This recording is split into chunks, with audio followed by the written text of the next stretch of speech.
మీరు ఎన్ని రోల్స్ చేసినా కూడా, ఎలాంటి రోల్స్ చేసినా కూడా మీరు ఒక ఫైన్ యాక్టర్, సహజ నటి అనే ఆ బిరుదు కావచ్చు, షీఈ్ అ ఫైన్ యాక్టర్ అని అంటారు, కానీ ఆ గ్లామర్ ఇమేజ్లోకి మిమ్మల్ని ఎప్పుడు టైప్ కాస్ట్ చేయలేదు అండ్ మీరు కూడా ఎంచుకోలేదు for some reason. No see like నోము అంతా చూస్తే I look very good, but ఎక్కడ ఈ అందంగా ఉంది లేదు చక్కగా ఉంది అని ఉంటుంది, కానీ ఓ సెక్సీగా ఉంది అన్నది లేదు, ఎప్పుడు రాలేదు. ఇట్ నెవర్ హ్యాపెండ్, అది జరగలేదు. Was it by choice or మీకు వచ్చిన రోల్స్ వల్ల? బికాస్ ఐఎమ్ నాట్ సో అట్లా కాదు, కొంతమందికి ఈచ్ వన్ విల్ హ్యావ్, ఒక్కొక్కరికి ఒక్కొక్క టేస్ట్ ఉంటుంది.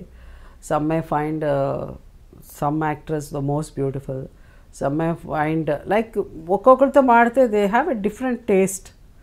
సో వాళ్ళ definition of beauty is totally different. So అలా అన్నప్పుడు మనకి చెప్పలేం. సో ఐ వాజ్ నెవర్, అంటే ఒప్పుకోవడం అని కాదు, ఇఫ్ ఐఎమ్ నాట్ కంఫర్టబుల్ నేను చేసేదాన్ని కాదు. బట్ సి నాట్ దట్ నేను I grew up in a city and my father వాళ్ళు ఫస్ట్ నుంచే అంటే మా ఇంట్లో నా జీన్స్ అను షర్ట్ వేసుకుని టీ-షర్ట్ అలా పెరిగిన అమ్మాయి నేను. అవునా? I know I always in western clothes. ఎప్పుడు వీ డెంట్ హ్యావ్ దట్ కన్జర్వేటివ్గా ఉండేది కాదు. I'm not from a conservative family, but my father is very strict.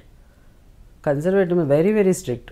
ఇట్లా చూసి పక్కన ఎక్కువసేపు చూసినట్టు ఫాట్ని వెళ్తుంది, తెలియకుండానే అంత స్ట్రిక్ట్. అవునా? Will beat me up. So అలాంటి దెబ్బలు తిన్నారా మీరు? బాగా మా నాన్నగారు ఫాట్ అసలు బాలేదు.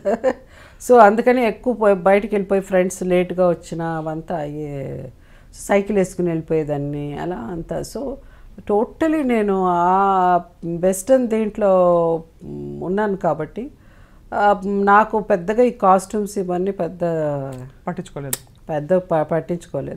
కూర్చోవడమే సరిగ్గా కూర్చునేదాన్ని కాదు.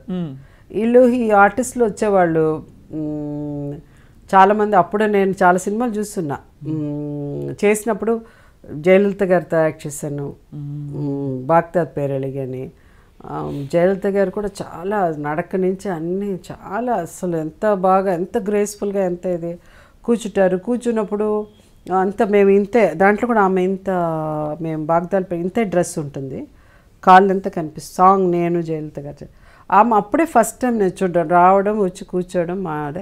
దాని తర్వాత ఒక చిన్న టవల్ వస్తుంది, కూర్చున్నప్పుడు ఆ టవల్ ఇట్లా వేసుకుని కూర్చోవడం. అదని మనకు అవన్నీ తెలిసేదే కాదు. మనం ఎట్లా అంటే అటు అమ్మ సరి అట్లా కాదు కూర్చోవడం, సరిగ్గా కూర్చోండి అట్లా అని. ఆ స్టేజ్ నుంచి మళ్ళీ రాఘవేంద్రరావు గారి సినిమా స్టేజ్ దాకా వచ్చాను. జ్యోతి, అది ఆ జ్యోతి అలా కూర్చున్నా కూడా చీర కట్టుకున్నా, ఆ చీర కట్టుకున్నా కూడా ఇట్లా కాలు ఇట్లా పైన పెట్టుకుని, లేదా కాలు తీసి ఇట్టని ఇట్లా ఉంటుంది. అది అలా అమ్మ అది కొంగు ఒకటి నాకు పిన్ పెడితే చిరి, మా అమ్మ అసలు మా వాళ్ళు వెనకే ఉండేవాళ్ళు, క్యామె ఇట్లా అనేవారు. అంటే జారిపోతూ ఉంటుంది, తెలీదు, కొంగు జారిపోతాడు, ఇలా అనేవారు అనమాట యాక్ట్ చేసేటప్పుడంతా. అంటే I was not very conscious of ఎందుకంటే నాకు ఆ షర్టు ఇదే జీన్స్ ఇలాంటివి. సో ఎప్పుడు పైన దుప్పటానో లేకపోతే ఓణి అలవాట్లేదు కాబట్టి అది పెద్ద అది ఉన్నట్టు అనిపించేది కాదు, అది లేనట్టే అనుకునేదాన్ని నేను. సో అందువల్ల అది ఒకసారి అయితే రాఘవేంద్ర గారు వచ్చి, అమ్మ ఈ ఒళ్ళు నీది, ఏం తల్లి ఇది నీది తెలుసా, ఇది ఎవరిది, ఇది ఒళ్ళు నీది, ఓకే, అది ఎవరిదో కాదు, నీది ఒళ్ళు సరే. సో ఒక హీరోయిన్ అంటే కొంచెం ఇట్లా కూర్చోవాలి, ఇట్లా మాట్లాడాలి, కొంచెం అది మెయింటైన్ చేయాలి స్టైల్. ఇష్టం వచ్చినట్టు కాలు ఇట్లా పెట్టేసి ఇట్లా పెట్టేసి అట్లా అంతా కూర్చోకూడదు, సరిగ్గా కూర్చోవాలి. అలా కూర్చోవడం నుంచి మా ఆంటీ అయితే 12 కాపురం సినిమా అప్పుడు అలా అంతా చెప్పేవారు, పుస్తకాలు తన మీద పెట్టుకున్నాడు, అలా నడక కూడా భయంకరమైన నడక. ఇప్పుడు కూడా my walk is not very graceful, ఏంటో నడక అసలు అది. అంటే కొంచెం నడిచేటప్పుడు ఇప్పుడు కూడా నాట్ మధ్యలో గుర్తుకొస్తుంది, ఓ నేను హీరోయిన్లా నడవాలి కొంచెం, ఇప్పుడు కూడా ఉంది మధ్యలో ఇలా నడిచేస్తాను. తర్వాత ఓ లేదు, హలో అండి, ఏంటయ్యా నువ్వు, అలా కాదు మళ్ళీ ఏంటయ్యా నువ్వు అలా. సో బయట ఎక్కువ యాక్ట్ చేయడానికి ప్రయత్నిస్తాను నేను. సో అట్లా ఒక మోర్ లైక్ టామ్ బాయ్ లాగా ఉండేది. అంతే అంతా అదేంటి కాంపౌండ్ లెక్కి దిగేయడం, జంప్ చేయడం, ఇలా. క్రికెట్ మ్యాచ్ అంతా చూడాలంటే చిన్నప్పుడు చేపాక్ స్టేడియంస్, అంటే ఇప్పుడు చిదంబరం స్టేడియం, మరి మ్యాచ్ అంతా జస్ట్ ఒక రోడే కదా బిట్వీన్. మీకు క్రికెట్ ఇష్టమా? పిచ్చి కదా, అందరికీ తెలుసు అది. సో అంటే నేను అది చూస్తూ పెరిగాను. ఇప్పుడు మా ఇంట్లో నేను అన్నం తినకపోయినా మా అమ్మ అన్నం పెట్టాలని అది చూడు క్రికెట్ ఆడుతున్నారు అది అలా అన్నం పెట్టేవారు. జస్ట్ అంతే. Chidambaram stadium right opposite Chidambaram stadium. ఇప్పటికీ ఇంతే. మొన్న వెళ్ళినప్పుడు కూడా నేను చూస్తున్నాను, అప్పుడు ఆ ఇల్లు తీసేశారు, బిల్డింగ్ కట్టి ఉన్నారు. Still it's so close. It's just not even ఒక 20-30 స్టెప్స్ ఉంటుంది అంతే టు ద అదర్ కాంపౌండ్, అంతే. చాలా చిన్న వయసులో మీరు ఇండస్ట్రీకి ఇంట్రడ్యూస్ అయిపోయారు కదా. So what is the phase you remember? A stage వరకు మీరు మీ చదువు వరకు ఇంట్లో మీరు ఇంటి పట్టున అంటే మామూలు అమ్మాయిగా ఉన్నారు? I remember all the stages. మామూలు అమ్మాయి అంటే చిన్నప్పటి నుంచే మా ఆంటీ విజయన్ల గారితో అవును వెళ్ళడం వల్ల షూటింగ్ నాకు బాగా గుర్తు. మోసగాళ్ళు కంటే తర్వాత ఇంకా ఏదో ఒక సినిమా చేశారు, అలాంటి సినిమానే ఇంకొకటి, దానికి షూటింగ్కి వెళ్ళేదాన్ని. వెళ్ళేసి అవన్నీ వేసేసుకోవాలి. ఆవిడ లిప్స్టిక్ వేసుకుంటా ఉంటే నాకు వేసేసుకోవాలి, ఆవిడ డాన్స్ ఆడుతూ ఉంటే నేను కూడా డాన్స్ చేసేది. నాకు వెస్ట్రన్ డాన్స్ అయితే వస్తుంది, బట్ నాట్ క్లాసికల్ డాన్స్ అంతా. అది కూడా మాస్టర్ని పెట్టి ఎంత నేర్పించడానికి ట్రై చేస్తే అసలు యాక్టింగ్ అన్నది అక్కడే స్టార్ట్ అయింది. ఎన్ని అబద్ధాలు చెప్తాను ఆ మాస్టర్కి. వెస్టర్న్ క్లాసికల్ అంటే ఇష్టం ఉండేది కదా, రాదు. వాజ్ నాట్ వెరీ, నాకు ఎందుకో ఆ వెస్టర్న్ పాటలు కూడా ఇంగ్లీష్ పాటలే విని అన్నీ ఆ రోజుల్లో ఉంటుంది కదా. అవును, అవన్నీ తీసుకొచ్చి పెట్టేసుకోవడం. అది ఫస్ట్ నుంచి ఎందుకో ఆ పాటలు, అది బీటల్స్ సాంగ్ అంటే మేబీ మై ఫాదర్స్ కొంత ఒక ఫ్రెండ్స్ కానీ వాళ్ళ ఫ్యామిలీస్ అంతా మేబీ సంథింగ్ కనెక్టెడ్. మా నాన్నగారు చిన్నప్పటి నుంచి కూడా ఆయన అంతే ఇంగ్లీష్ పిక్చర్సే చూసేవారు. మా నాన్నగారు కూడా వేరే మన పిక్చర్లు అంతా తమిళ పాటలు బాగా పాడేవారు, ఇంగ్లీష్ పిక్చర్స్ ఎక్కువ చూసేవారు.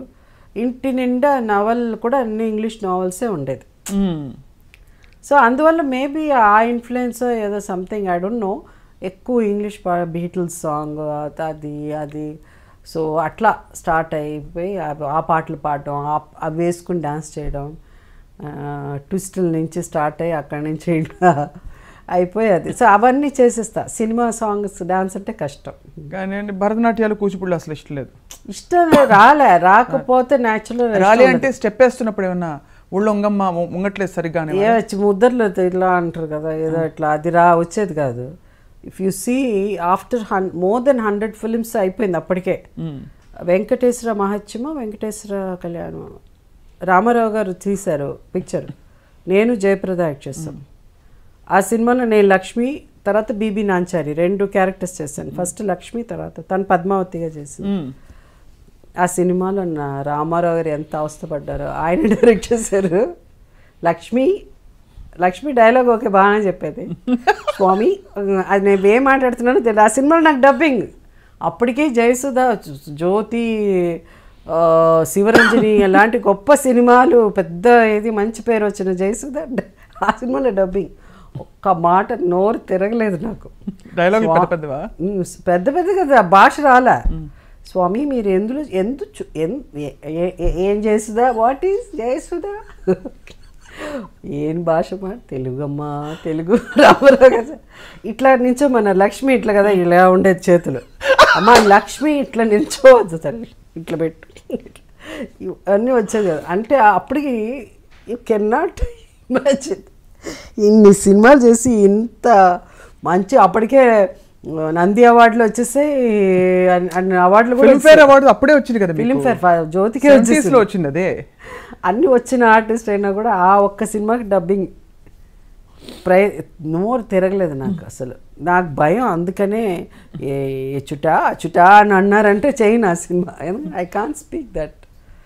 ఇట్స్ కానీ ఇదే మీరు ఎలాగో మీరే లేవనెత్తారు కాబట్టి ఇది లైటర్ వెయిన్ మీకు ఒత్తులు పలకలేదని అప్పుడు ఎప్పుడు చెప్పారు? అప్పుడే చెప్పారు, అమ్మా ఏంటమ్మా ఒత్తులు పలకాలి ఇది అదేమిటో అన్ని మధ్యలో ఆ మాటలన్నీ లేవు, ఎక్కడికి వెళ్ళిపోయావి చేసుదా చెప్పారు. ధా ఎక్కడ ధా తర్వాతే కదా అది చెప్పడం వచ్చేది కాదు. సార్ మీరు నన్ను యాక్ట్ చేయమంటే నేను యాక్ట్ చేస్తా, కానీ మధ్యలో ఒత్తు కూడా చెప్పమంటే ఎట్లా సార్, నాకు వచ్చినట్టు చెప్తా సార్ అలా అని చాలా ప్రయత్నం చేశారు. చాలా వరకు చెప్పించారు, అది చెప్తే ఆ న్యాచురల్ ఇది వెళ్ళిపోయేది. అవును, మీరు జయసుధ గారికి ఉండే క్వాలిటీ అది, అంటే మీ ఫ్లోలో మీరు రావాలి. తర్వాత మా తెలుగు మా అభిమానులకి అలవాటు అయిపోయింది, ఇష్టంగా మేము వేసుకుంటాంలే ఒత్తులు ఎక్కడ కావాలంటే నువ్వు యాక్ట్ చేయమ్మా అంటే అలా వాళ్ళు వేసేసుకునేవారు, కావాల్సిన చోట ఒత్తులు అనమాట. అట్లా కంటిన్యూ అయిపోయింది ఆ జర్నీ. My God.